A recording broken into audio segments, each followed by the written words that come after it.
All right, folks, just a quick video here about AI, YouTube, social media, technology in general. So, yeah, let's get into it. First of all, let me state that social media has been inundated with gray goo, which I'll explain momentarily. But in any case, making special effects is not like a breakthrough in AI. It's a breakthrough in automation. Sure. It's like making a factory instead of making a car by hand.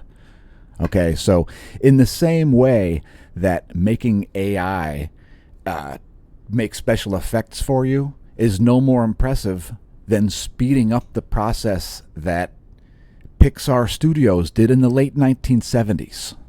So look, when you take a computer code and you add more code to it, you get a more sophisticated computer code, but you still fundamentally have the same thing. So supercomputers have been making very complex animations for decades. Okay, this is not a new thing. Animations are not anything new.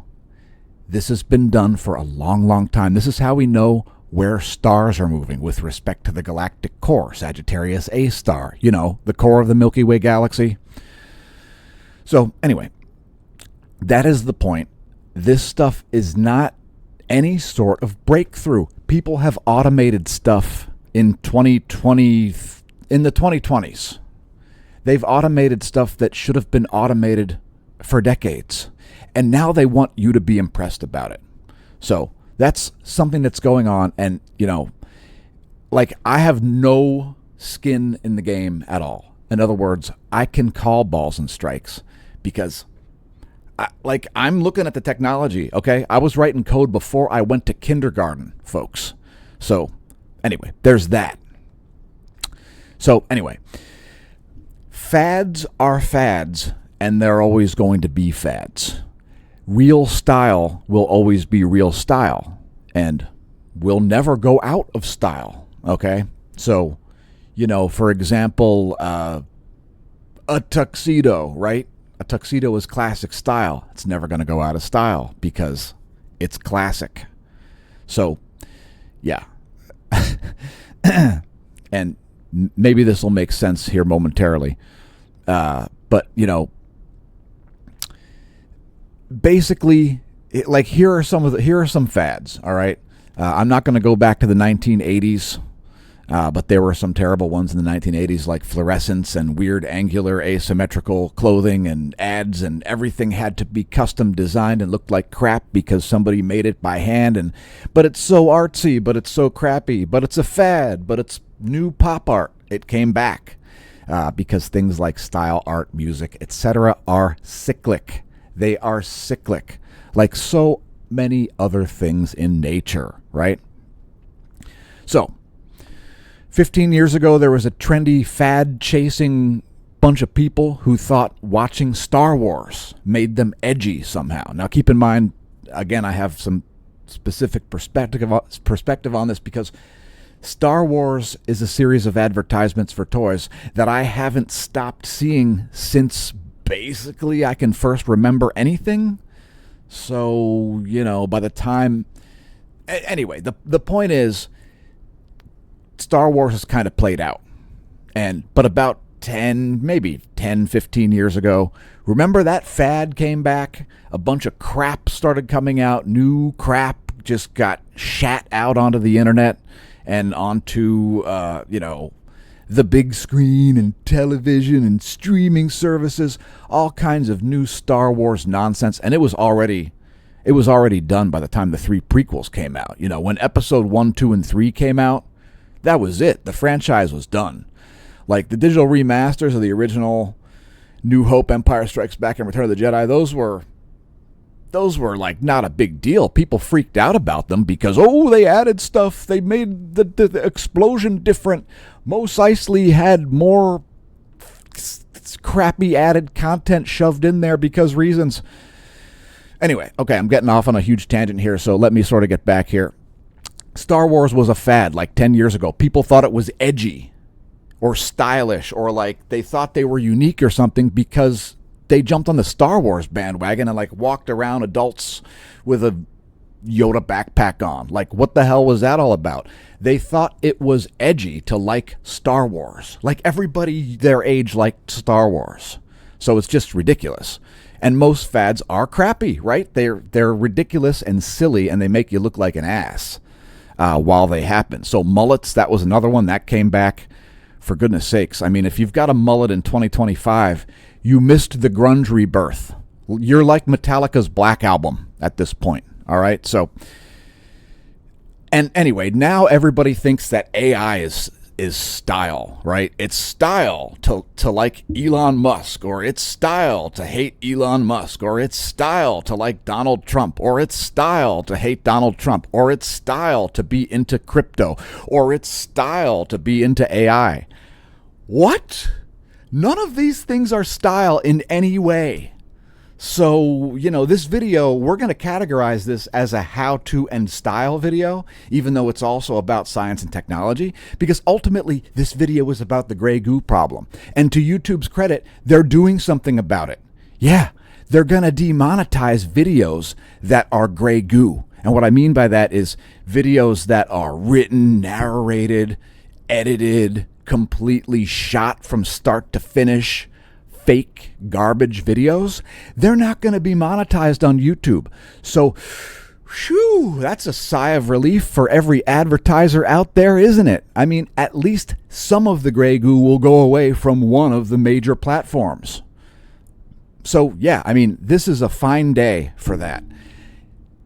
Videos that are AI trash will no longer be monetized on YouTube. This is like, it's time to celebrate, folks, because gray goo YouTube is going to be the first to stomp on its neck and squash it out of existence. But, you know, other social media platforms will likely follow. So if you've noticed that your Facebook and Instagram and Twitter feeds and YouTube feeds are full of AI crap, yeah, we all have. We've all noticed that our feeds are full of crap. Gray goo, okay? Anybody that knows about programming understands the gray goo problem. The reason that we don't build self-replicating nanobots is because they might turn the whole world into gray goo, and we don't want that, right? That's bad.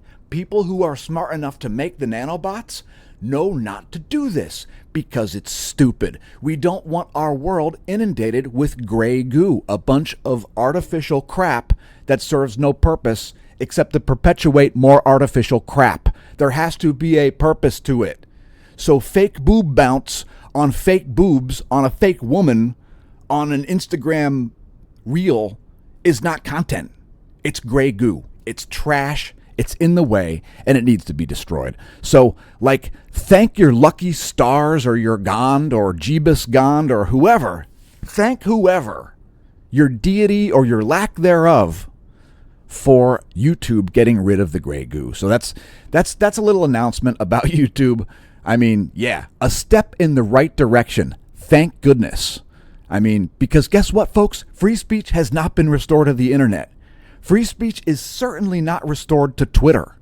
Everybody out there who's like, free speech has been restored to Twitter, they're idiots, because they're either not using Twitter or they don't know what free speech means, or they're sycophants. And anyway, they're idiots, because being a sycophant is highly unwise. It damages your credibility.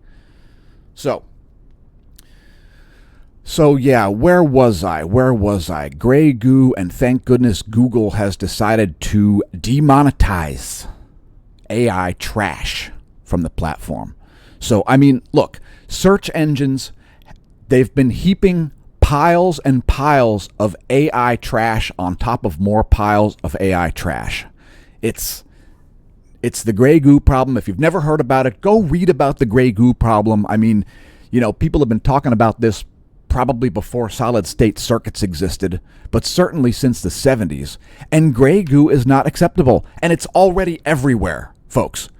As idiots are paid to make more gray goo, it's like, it's the most possible regression of social media that you could possibly have.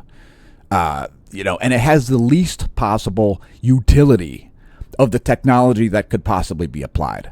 So applying the AI and making pointless videos about absolutely nothing, a shark being washed off, having the barnacles washed off them on a boat, and then they kiss and push the shark back in the water. Videos like that serve zero purpose. All they do is waste your beeping time because they're trash. They shouldn't exist. So why are they everywhere? Why are there AI women with obvious fake boob bounce and 8 thumbs? Why does it exist? It shouldn't exist. It should 100% be eradicated.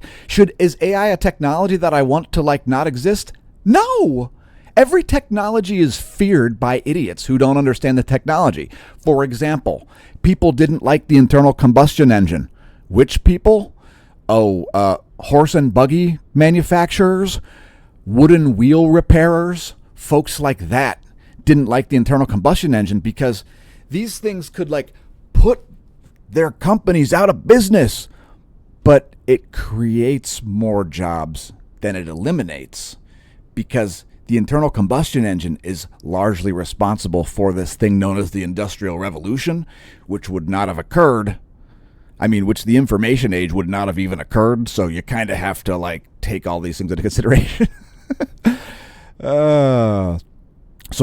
Fake boob bounce on non-existent boobs is not progress. It's icky nonsense. So just like fully self-crashing cars, you're creating feedback loops and then you're wondering why you're encountering resistance. So the reason you're encountering resistance with AI trash is because respect existence or expect resistance. So just wanted to talk a little bit about the gray goo problem and how, thank goodness, Google is taking a step in the right direction by demonetizing it. That's a huge deal. And if you advertise on YouTube, or you watch content on YouTube, or you create content on YouTube, all of these things will benefit because less trash on the internet. So thank goodness. This will probably reduce the amount of trash you see both on Instagram and Facebook as well. It might not have any effect on Twitter at all because Twitter has its own set of psychoses that are separate from Meta's and Google's psychoses. So anyway, enjoy the less AI trash as it's getting demonetized tomorrow, July 15th. So what a great day it's going to be. Excited about July 15th. Cheers. We'll see you next time here at the Smash News Network, least busted name in news.